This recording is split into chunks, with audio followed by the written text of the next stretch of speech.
Yeah, if you're not producing the results, then you need to ask yourself the question, why? Why isn't it happening? And the other thing is who? 9 times out of 10, it's really looking at it. Who do I need to speak to? Who's got the answers? Because there's always somebody. Everything that is already here. It was an idea. Everything that's in existence now, it was an idea until it became a reality. So there's nothing new under the sun. It's a really understanding who have done this, who do I need to speak to, what book do I need to read, do I get myself a coach, do I get a mentor, or do I get a sponsor? What do I need to do in order to get to the next level? That's the whole idea of being in transition. It's asking yourself the question, what does it take to get to the next level? Hi everyone, welcome to the You Unleashed podcast with Femi Akinyemi. The podcast focused on helping you unleash your true potential personally and professionally. I bring great guests in who share their personal experience and sometimes personal stories. And we take that and we bring that and change it into personal tools, tips that we can apply to ourselves and hopefully transform us. You know what I usually say, and I am a believer that done is better than perfect. So whatever it is you do, apply these things and you'll be amazed at the difference it makes. I've got a great guest today. I've got Lorlett Hudson, and she's an expert in helping senior professionals excel at delivering exceptional results. One of her sayings is, you don't know what you don't know. That is so good and so true. Her approach, she helps you learn what you don't know. And that's what she'll be helping us do. She'll be helping us figure out what we don't know. She's a trainer, a coach, and entrepreneur. For over 20 years, she's founded her company, The One Hand Can't Clap, a multi-award winning leadership development enterprise to provide personal development training for African Caribbean people in the UK. With 20 years of study and application behind them, she has an exceptional reputation for supporting exceptional leaders. Working with her, we're going to learn to think differently, see things differently, and be able to answer confidently answer the question, what next? I'm sure you'll enjoy this session because I learned a whole lot from it. She's also an inventor of the critically acclaimed multi-award winning Things Mama Used to Say, a 52-card box set of Jamaican Caribbean proverbs to facilitate change management, diversity and inclusion, and develop high-performing teams. I particularly enjoyed this part because she just gave me some amazing sayings that stay with me. I hope you enjoyed this session and you leave here changed, because I certainly did. Enjoy. Welcome to the You Unleashed podcast with Femi Akinyemi, the podcast focused on helping you achieve your peak performance by bringing amazing guests that come in to share their wisdom, their knowledge, their expertise. And we talk about all the real things that get in the way of us becoming our best, and hopefully leave you with some real practical tips. You know what I say, I am a believer that done is better than perfect. So whatever it is you take out of these sessions, just grab something and just try it. And you'll be amazed, as if you keep at it, how better you'll be. Now this week, like I said in the intro, I've got an amazing guest. She's the inventor of the critically acclaimed, multiple award-winning Things Mama Used to Say, a 52-card box set of Jamaican Caribbean proverbs to facilitate change management, diversity and inclusion, and develop high-performing teams. Over 20,000 copies have been sold, and she's also the winner of the Silver Award of the prestigious British Female and Innovators Award. And she's an RSA fellow and a member of Courvoisier, the Future 500 Talent Recognition Program. Welcome, Lorlett, onto the show. Thank you so much for coming on. Great to have you. Thank you for having me, Femi. Really excited to be here. I know. I'm so excited about this session. And when I read your profile, the first thing I read that made me go, I want to have her on is, very quickly, it's a number of things. One is your background. Number two is your mission around helping African Caribbean senior professionals excel at delivering exceptional performance, which, and I know you well enough to know that for you, that just means not just to African Caribbeans, but also to minorities as well, helping them just get over the hump. But what I want to start with is, The name of your company, One Hand Can't Clap. I love it. What's that about? It's really about, collaboration, partnership, how we work together, teamwork. And it's a proverb that my grandmother always used to say to me to enable me to understand that whole collective responsibility. I think it's very hard to be fearless on your own. You need other people. It's impossible to do anything great by yourself. And when you have a team of people around you, you function more. And so for me, that whole word around one hand can't clap, when I decided to start the business 20 years ago, I look at a name that means something to me. And also, it's important. I think when you're going to start a business, when you choose the name, you choose something that when times isn't working 100%, that keeps you grounded in the values. So that's why I choose the name. Okay, so I love that answer, and it's a very I like it because it helps me understand, and it's something I'm certainly learning in my own life that you can't do anything by yourself. The one hand can clap applies to everybody. If it's in your personal life, your relationship, to have a great life, professionally, personally, the better you are at working with people, the better for yourself. So that's amazing. And it's an inspiration. I like that title. It's something that you always remind yourself of that can help you give you clarity of your focus. But to bring it closer to the topic to today, the reason why I was so keen to speak to you was I kept thinking about transition and leadership. And for a lot of us, we grow to the point in our careers, in our lives, where we have technical expertise, but we never manage to make the transition, the jump into leadership. And this is where I know you've got so much experience. So, why do a lot of us, especially a lot of us from backgrounds like minority backgrounds, why, and to be honest, Black, Asian, Blacks especially, why do we struggle to make that transition to leadership? My experience is, we live in a classist society, and there's some people who are just seen as workers, and not seen as leaders.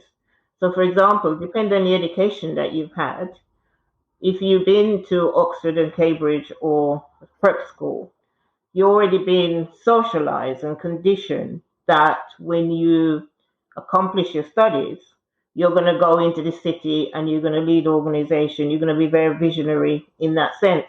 And also, if you look at the whole establishments around leadership, it's around an hierarchy in terms of I have a position. And that position means that I am the boss. You do as I say in that sense.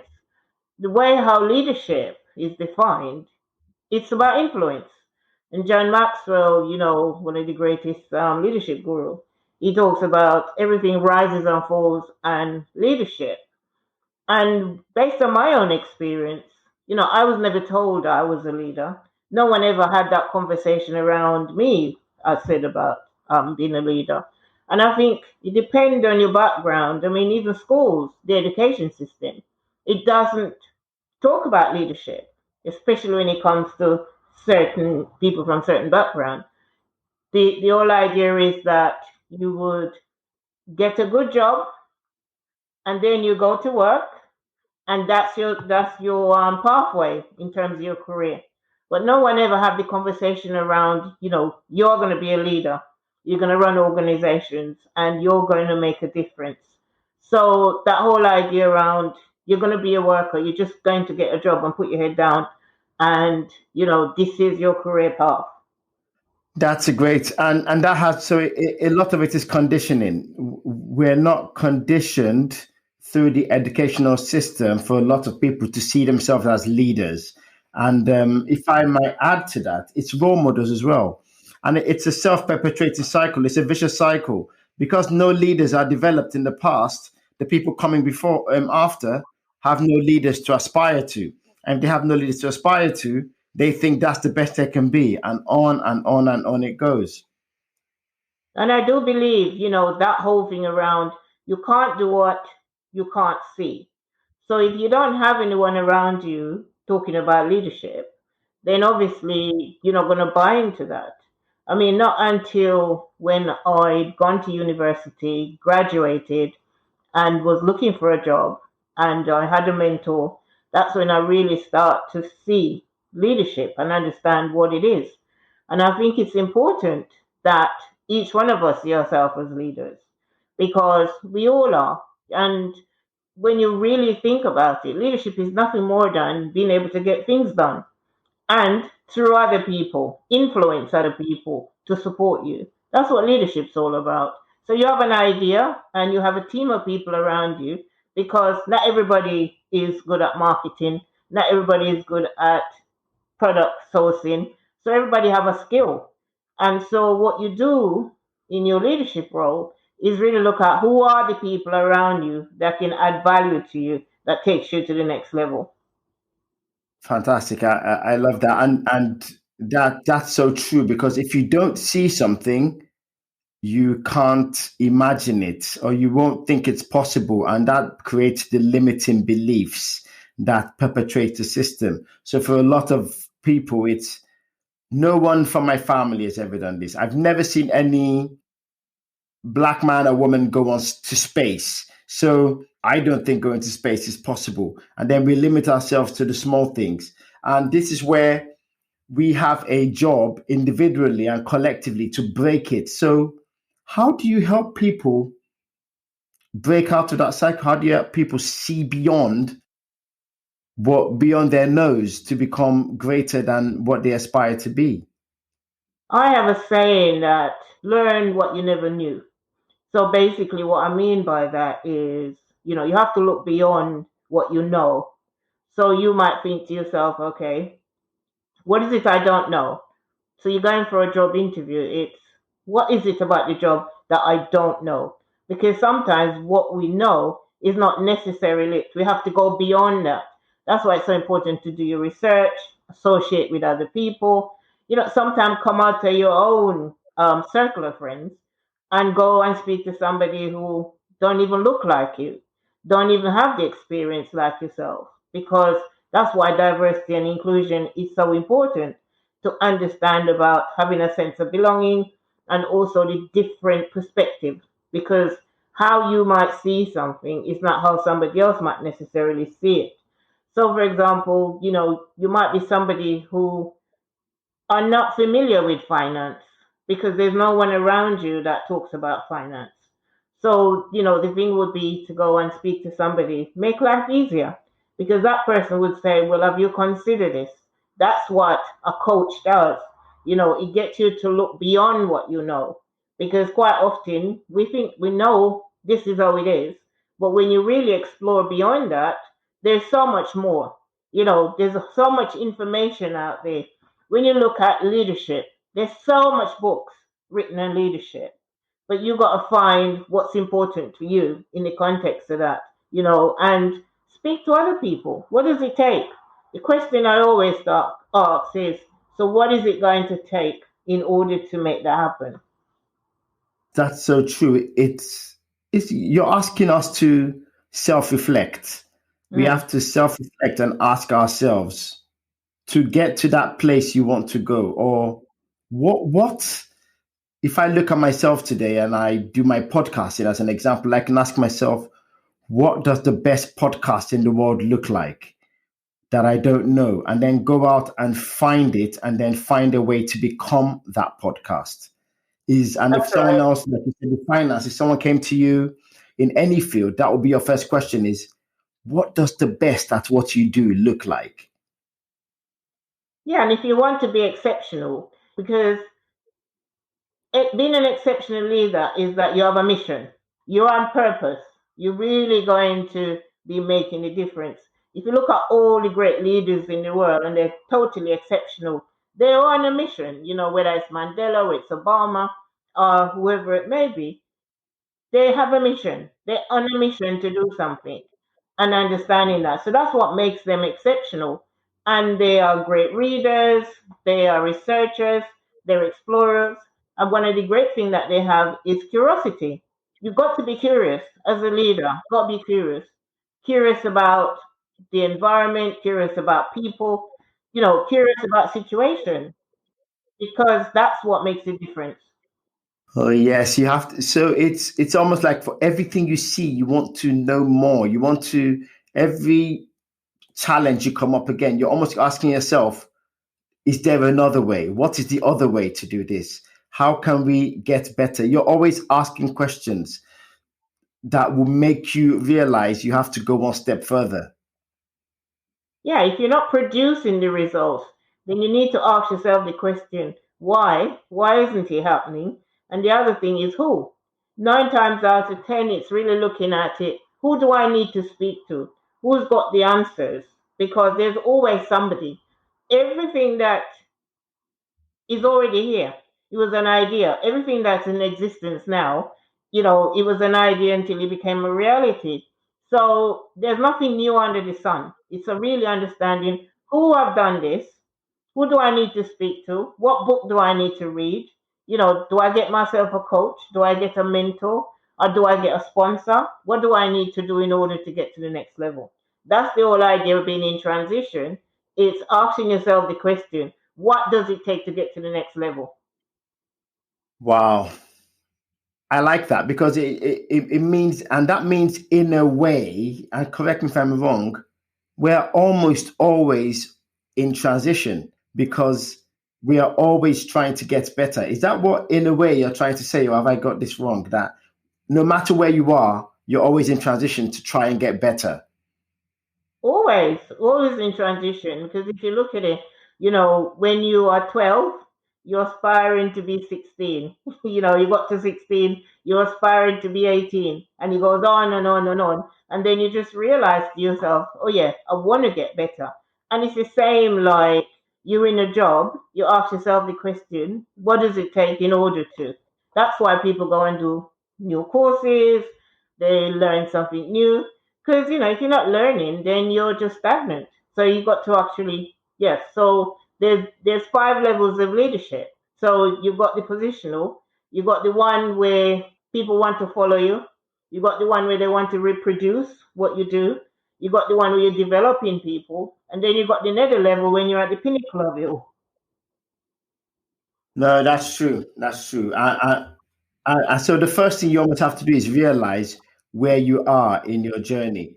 So as you speak, as you coach and mentor a lot of people who want to make the transition from where they are into leadership, as it were, I mean, what are some of the most common blockers you find that some of our listeners will be able to identify with, or some of the most common reasons that very quickly they can apply that people would recognize in themselves and they can apply to themselves?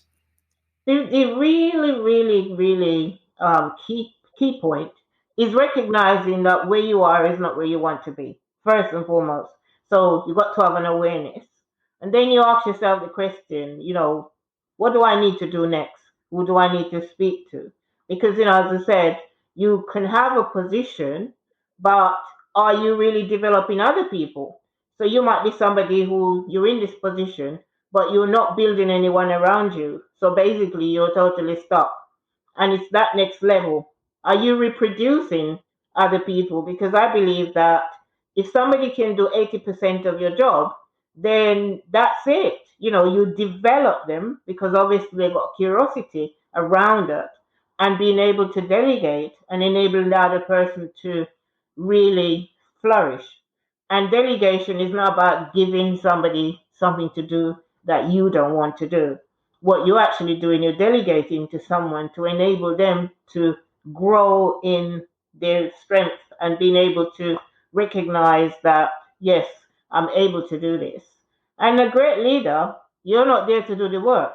That's not operational. Leadership is around influence, is enabling another person to take an action without you having to be micromanaging them. So imagine you have a team and all you're doing, everyone is focusing on their task. Because the way how the world works now, and I understand that, right? It's not so much about the position, who is the best person for the team, who can deliver, who can make the difference. So imagine that, you've got a team of 10 and everybody is doing what they like to do, are passionate about, and you choose people in your team for that reason. Somebody might like marketing, another person might like sales, another person might like admin. So, for example, if somebody is really into data, no point you trying to get them to be a salesperson because they just like that whole data. So people play according to what they're passionate about. That's how I see it.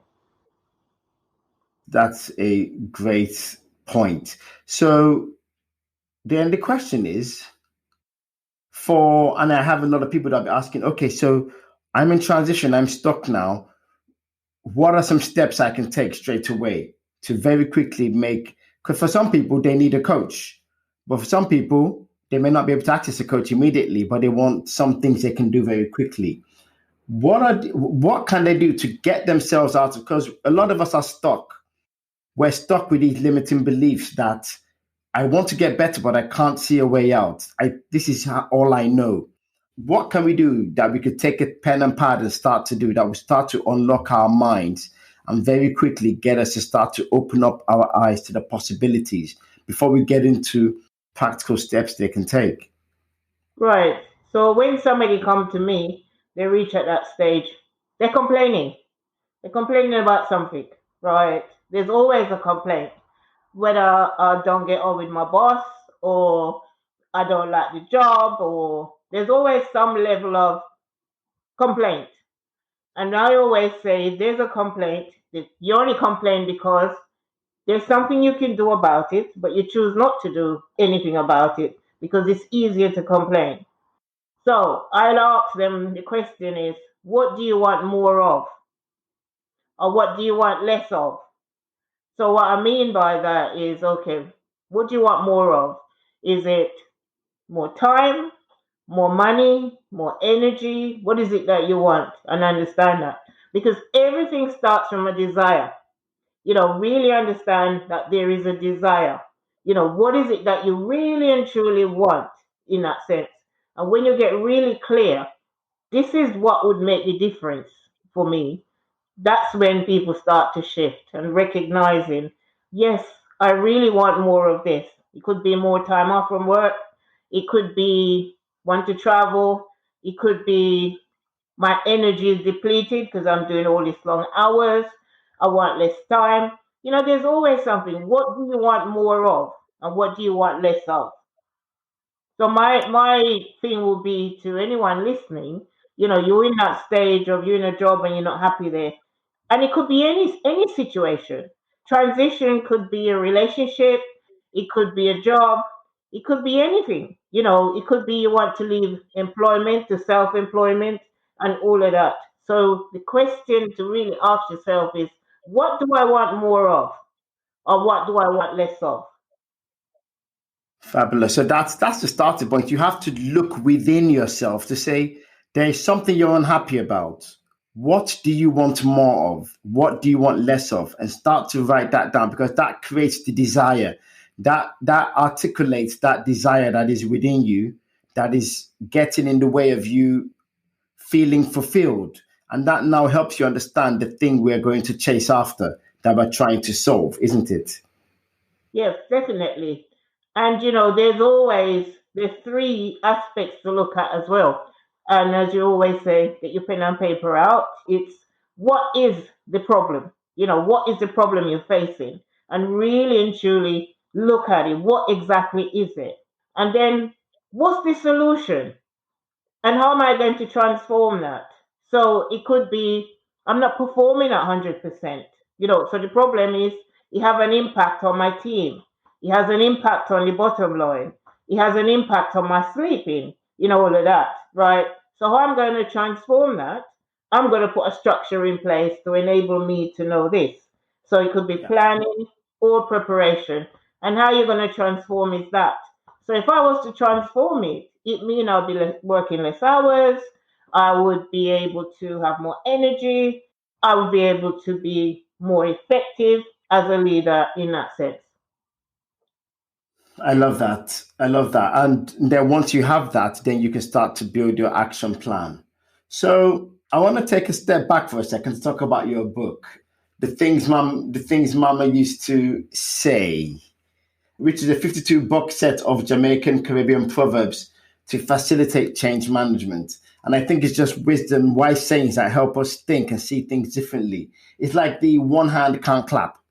It just helps you realize you can't do things by yourself. So, do you have any other favorite ones within that book you can share that would help some of our listeners just start to see things differently? Definitely. There's one which is you can't sit on a bucket and draw water at the same time.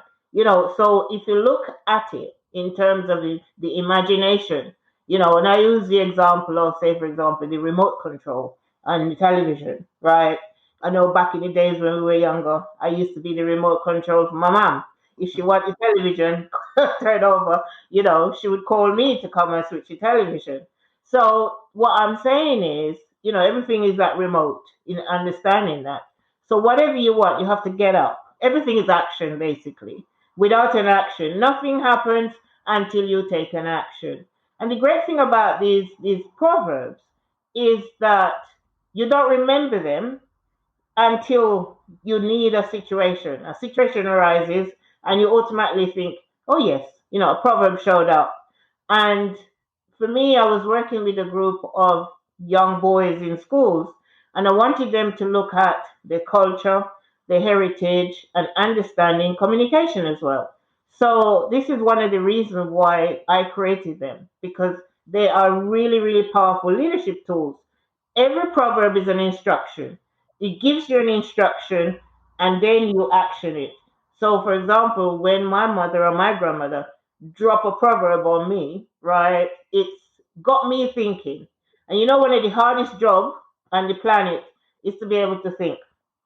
It's really one of the hardest habits to pick up. We might think it's simple, but it's really about what you're thinking about is how you think it, in that sense.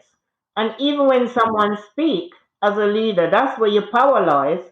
People are not really listening to you as such. What they're actually doing is interpreting what they think that you actually said. So that's what the proverb does. It makes you realize, what am I actually saying? So when my mother said something to me in one of her proverbs, I had to think to myself, what exactly is she telling me?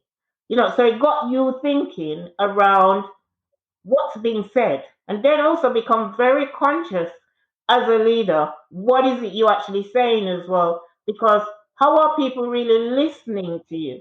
If they think that what you're saying is quite wishy-washy, then they're not definitely going to be listening to you, right?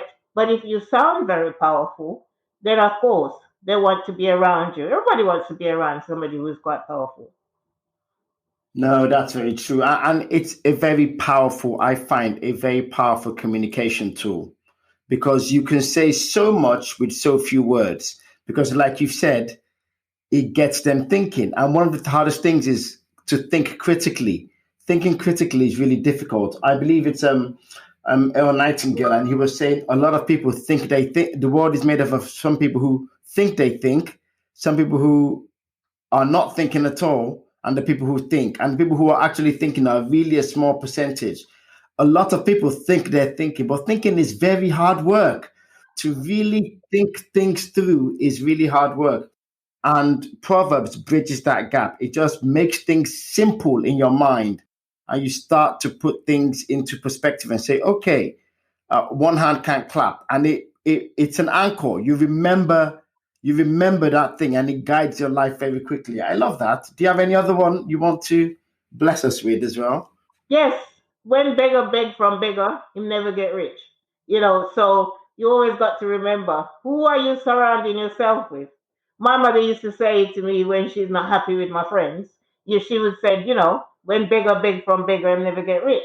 So if you're hanging around with people who's not ambitious, not aspirational, then there's a saying, if you hang around with poor people in the sense of, you're the one who have got the money and the ideas, and you have people around you who are not able to.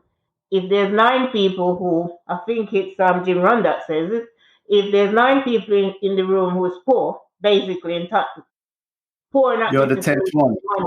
monetary terms, right? Then you're going to be the number 10. So, Yeah. so you Yeah. need to really and truly understand who is it you're surrounding yourself with. It's important. No, it's very important. No, I love that one as well. So now that we've figured out what we want more of, we've keyed into our desire. What are the practical steps we can then take to start to solve these problems that you would suggest that we would take? So, for example, if you're working in an organization and there is there is an opportunity that you see coming up, first and foremost, the relationships, because decisions are made when you're not there. People are having conversations about you. Whenever a promotion is coming up, it's always done behind closed door. There's always somebody that says, yeah, I think, yes, Femi would be the right person for this job. Somebody's talking about you without you knowing about it.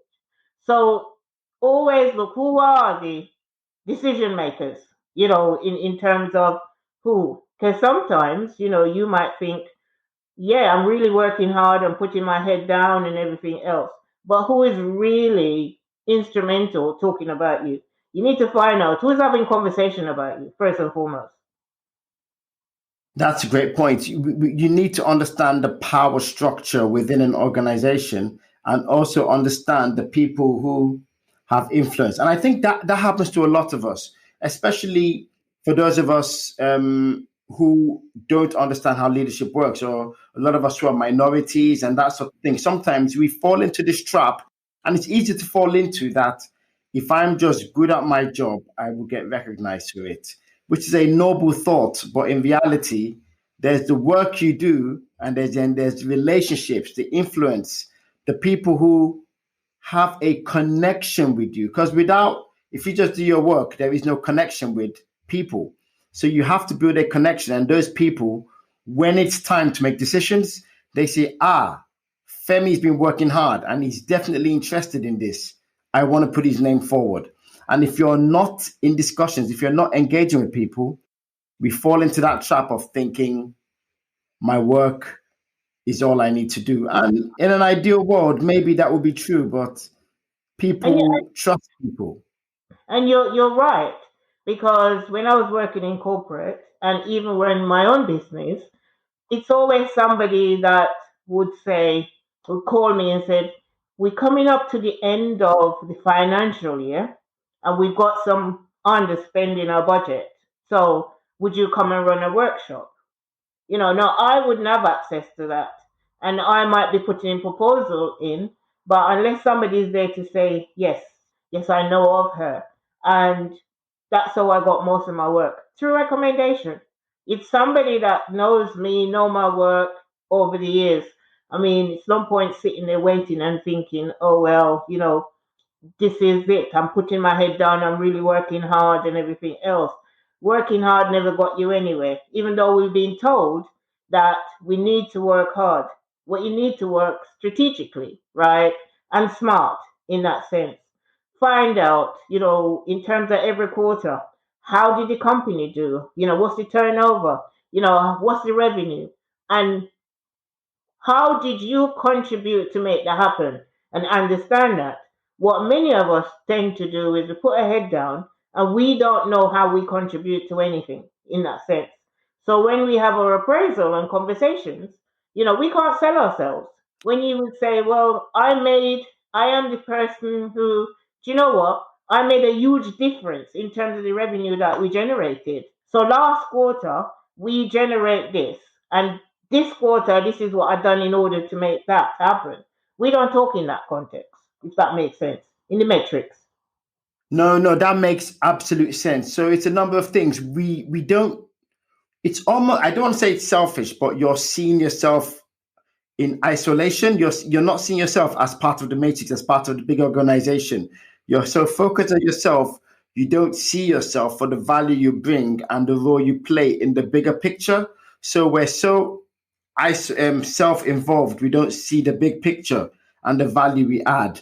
And not seeing that means we are not able to sell ourselves. So when it's review time or it's time to sell ourselves, all we can say is, I did this, I did this, I did this. And we're not able to say, I did this, so the business was able to achieve that. I did this, so the business was able to achieve this. And my doing this shows you that I can do so much more, and I want opportunities to help you do even more.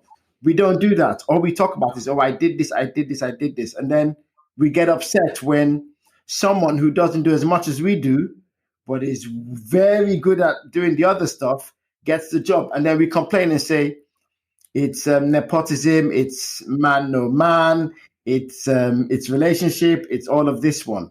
And then we fall into that trap, and then we get upset, we get bitter, it becomes vicious, and then we end up leaving the company because we feel we've been overlooked. And you're so right, because the bottom line is, as the American would say, what's your impact on the bottom line? Always understand that. So it's around, how do you add value? When you're having conversation, you have to remember what's important to your manager, right? In that sense, and have the conversation in terms of that. Always look at what matters. Zig Ziglar, one of the greatest personal development guru, he said, if you give everybody what they want in this world, then you will never want anything. So it's always remember what is important to your manager, what's important that would make a difference to him in that sense, or her for that matters, and have that conversation. Quite often, what we do, as you rightly said, we don't stop to think about how are we adding value to other people. No, that's a great point, and that's something we need to do more of. We need to see ourselves as serving, as everyone around us is our customer. And I think if you see very quickly that they're your customer and you give them what they need, they won't be able to do without you, because they would think of a world without you, and they'll say, I don't want that world. I want Femi in my world, and I need to give him what he needs to, and I need to reward him and elevate him and give me what I need, because I've given them what they need. And the other thing is, it's really understand ownership. Ownership is everything. Own your job, own your space, and own your time. And really understand that. What many of us don't do, we don't take ownership of things. So this is my role. What does that mean?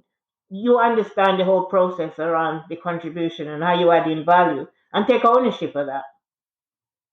I love that, because when you own it, then you have a connection to it, because you realize, I own it, so I'm going to make it the best. Everything about it is going to be excellent. I am personally responsible because I own it. And a lot of us take the mentality of, I don't want to get involved. I'm an outsider. Maybe I'm black. I'm an outsider. I'll come in. I'll do my job, and I'll just go.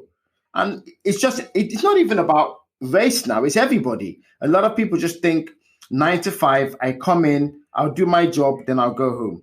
But what you realize is, or what you fail to realize is, you are not owning it. You're just treating it as, and they see it too, that you're seeing it as a paycheck, nothing more than that. And then you get when it comes to it, they treat you like that as well, because they say, well, you didn't own it. And if someone else comes along, and if I'm honest, Lorlett, there have been times I've worked on projects where I've not put my all into it, I've not owned it, and a new member joins the team, and the way they just, with passion, just own it, start taking possession, doing things, and then all of a sudden the manager comes to a meeting and says, "Oh, Miss, the new person, what do you think about this?" And I start getting upset that I've been here for months, but I never owned it.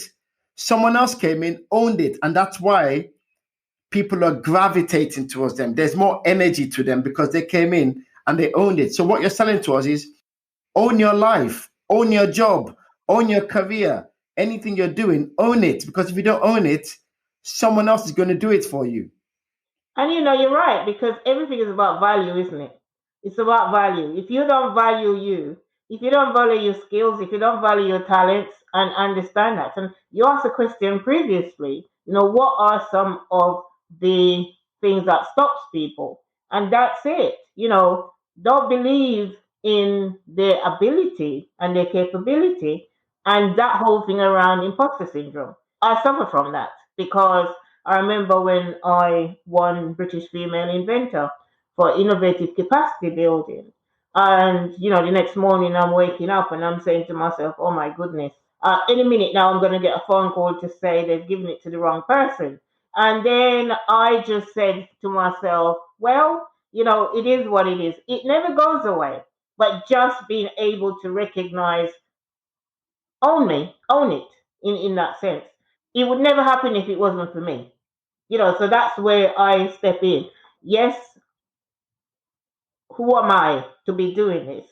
And I never imagined myself that I would be this way. I remember, I had the opportunity to go into the White House.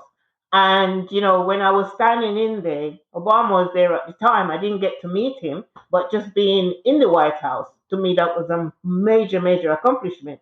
No one in my family has ever been there.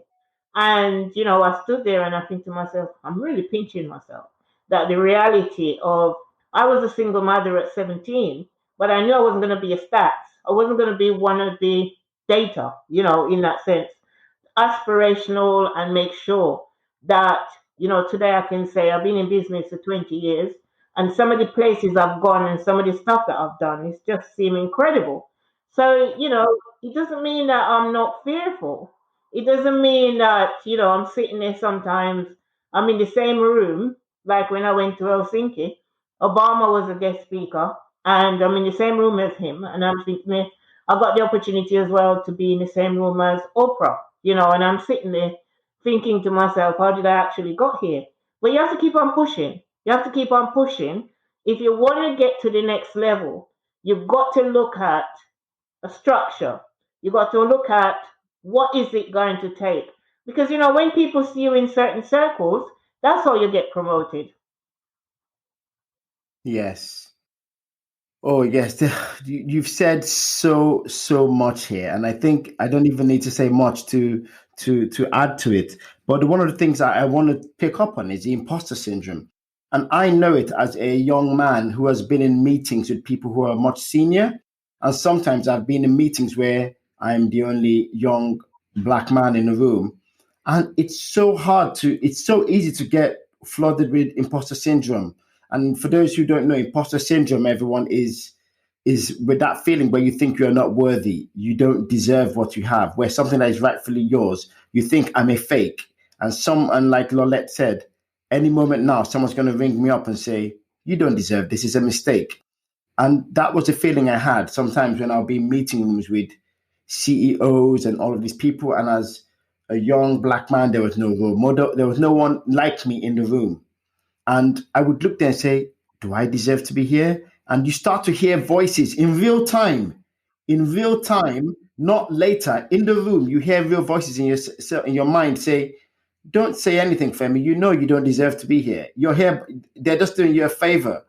You're here because it's a favor. And you're riddled with self-doubt and you just can't speak up with confidence. And when you do speak, your voice is quivering, it's shaking, it's not full of confidence. And they look at you and they say, maybe he doesn't know what he's saying. Why should we trust him? So they don't even ignore you because your voice doesn't carry the conviction and the power it needs to speak. So that's a real one. It's something we need to fight every day. We need to be on top of it. We need to keep pushing. We need to remind ourselves in real time that I deserve to be here. I worked hard to be here. I did everything. And if I wasn't meant to be here, I wouldn't be here. But I'm here, and that means I deserve to be here. And the fact that I'm here means I'm going to take that opportunity. But it's And really hard to deal with it. that, and that is so true. And one of the biggest things is around money. When you ask, so what are you looking for? So one of the things, especially when you first started out, the transition from employment to self-employment, one of the biggest things is around knowing your worth, really putting value on yourself to enable you to really feel, yes, I'm doing what I need to do at the level and get paid effectively for it. One of the things for me was with that whole imposter syndrome. Oh, Lola, you can't ask for that kind of money. You just can't ask for it. No one's going to pay you that kind of money, right? And there's many situations I'd find myself in when I first started. And, I'll be sitting there and they will say, so, okay. um, what you're looking for in terms of the cost of this piece of work. And I'm sitting there and I'm shaking and I'm thinking to myself, I better not ask for too much. I might not get it. And then if I ask for less, then at the end of the day, they might say no. So, got that whole thing going on around my worth. But as time go along, I practice. I say to myself, okay, before I leave home, I put a structure in place. This is what I'm going to ask for. And you ask for it, and 9 times out of 10, you'll get it. And also ask for a little bit higher. So stretch yourself, really stretch yourself, and do the impossible where you think you're not going to get it. Play a game. Somebody told me, play a game that you know you can't win it, but you're playing it anyway, right? So you ask for an extra 5,000 or 500 or whatever it is that you're doing. And if they then say to you, well, no, we can't pay this, and then this is what we're going to pay, then at least you know you get what you were going to get for anyway in the first place, if that makes sense. No, that makes a lot of sense, and I think we need to practice that muscle. You need to practice that muscle of saying what you think you're worth, and even more, and then even whatever it is, they'll come back to closer. But whatever happens, you'll get more than you thought you were worth. But you need to practice and get used to saying no and pushing back. And somebody, I think one of my previous podcast guests, one thing she said was, if money's really, you have to know your worth and go in. And for a lot of us, sometimes, even if you've got financial issues, then you take the first problem a lot of us make is we apply for jobs that pay less than we're worth in the first place. Always apply for jobs that are higher, or you go in and you start fighting at that level, because you'll be surprised that it's you that doesn't know your worth. Sometimes people know your worth more than you do.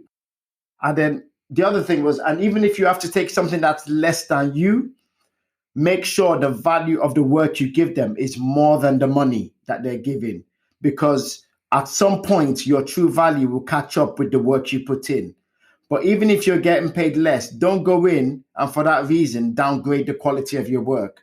Because if you go in and put in the work that matches even more than they're paying you start to build the value into your own self, into your own mind, to know that I'm worth more than this, so that in future the value will meet up with your worth. But don't make so that then it becomes about you. It's about you. It's not the world that determines your worth. You determine your worth by the quality of the work you give. And you're right, because at the end of the day, people pay you according to how they see themselves. They themselves value themselves at the level that think, many times I've gone in and I'm thinking, okay, this is it. And then the person would say, well, I have a budget. I have a budget, and it was nothing near what I was even thinking of. But that person already put a value on themselves. So, for example, coaching is a gift that you give yourself. You give yourself that gift. What most people don't seem to understand is they think, well, what am I paying a coach for? What do I need a coach for? Most successful people have a coach because they recognize that it's impossible for them to do anything by themselves. And they're quite happy to pay you anything to enable them to have that information, because they realize to themselves that if I'm going to go to my next level, I need to use somebody's information in order to. See, that thing around emulating, modeling is so important, because sometimes what I do with my clients when they're going for an interview or going for something, what I do, I role play with them. I am the person that's going to be interviewing them and get them to answer the questions based on what I understand it to be. And it works. Yeah. Oh, yes, it does. It does. And that's fabulous advice. So what are your parting? So I know we've been speaking for a while now. We've covered so much about how people can, the things they need to do. I mean, if you had one big piece of advice you'd give to people who are struggling in making that transition to what they're truly worth, what would be your big parting advice? I would say ask yourself the question, what really and truly matters to me? What do I really care about? Right? And understand that, because when you get to that stage of you care about it, you become hungry, you become aspirational. When you really care about it, to say, you know what, my aspiration is to own a four-bedroom house. My aspiration is to travel. My aspiration is to do this, right? Become really clear. How important is it to you by having that? Why is it important? Because unless you have a clear idea, vision for yourself and understanding that, so my thing would be become really clear about what's important to you. That's fabulous. Thank you so much. It's been so great to have you. I mean, where can people get this? I'm going to ask you for one more proverb just to get us excited as we go. But where can people get this book? If things Mama used to say, if they want something, they can. Because I'm sure it's not really a book. It must be like a bit of pocket guide. They're flashcards. They're flashcards. So, they're flashcards. So on one side, you've got the Jamaican proverbs, and the next side, you've got the interpretation of it. So the other one is save money and money will save you all the time. My mother always say, save money and money will save you. And what I actually mean is you save a percentage. No matter how much money you earn, save a percentage of it, because that is what's going to save you. Instead of you staying in your job, if you have a little nest egg somewhere, you go in one morning and you're not happy about something, you have no concern around money. 9 times out of 10, what we tend to do, we stay in jobs. We don't like them because we said, oh, we've got to pay the mortgage, we've got to pay the bills, we've got to do all of that. But what you're doing is buying back your time and enabling you to feel safe within yourself, because I think there's nothing more exciting than when you're able to look around you and say, I don't need to be here. I really don't need to be here. Yeah.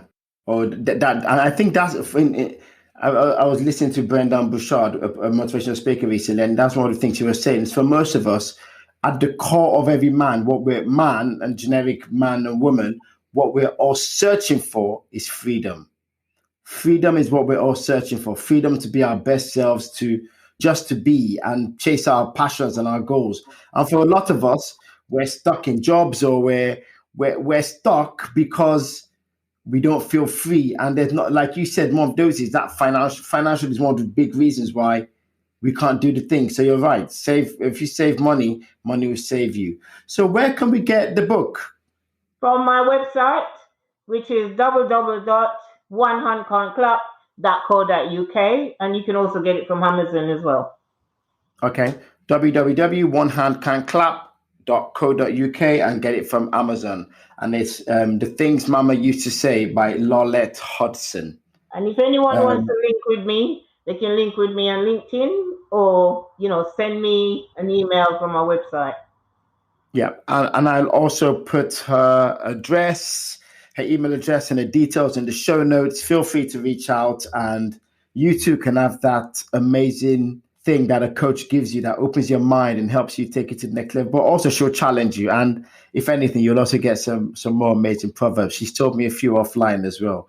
Thank you so much. It's been great having you. Really appreciate it. I really enjoyed that, and I've certainly got a few more proverbs I can start to use with other people as well. Thank you, Femi. And with a lasting note, learn what you never knew. Every day, learn what you never knew. Because when you know it, it just gives you access to so much.